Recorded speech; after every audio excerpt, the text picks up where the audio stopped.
दुष्टचक्र काही केलं थांबायला तयार नाही. एका आपत्तीतून सावरत नाही तोवर त्यांच्यापुढे दुसरं संकट आवसून उभं राहतं असल्याचं दिसतंय.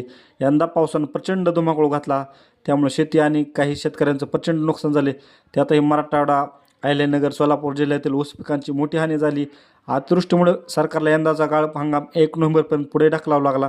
या हंगामासाठी राज्यातील 214 साखर कारखान्यांनी साखर आयुक्तालयाकडे परवानगी मागितली. त्यातले 107 साखर कारखाने सहकारी तर 107 खाजगी आहेत. मात्र यावर्षी या कारखान्यांकडून पूर आणि अतिवृष्टीमुळे नुकसान झालेल्या शेतकऱ्यांसाठी प्रतिटन ₹5 आणि मुख्यमंत्री मदत निधीसाठी आणखीन ₹5 अशी कपात करण्यात येणार आहे.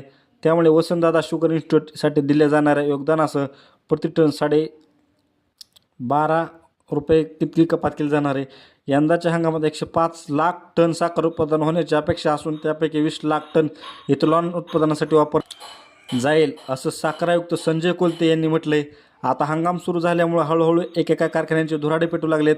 पण 2025-26 ऊसाचा दर काय आहे? केंद्र सरकारनं ₹355 प्रतिटन क्विंटल म्हणजेच टनाला ₹3550 इतका FRP दिला आहे.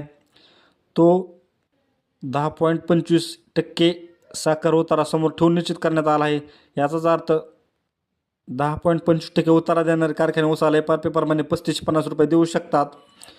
2024 आणि 25 या हंगामासाठी FRP ₹34 प्रतिटन होता.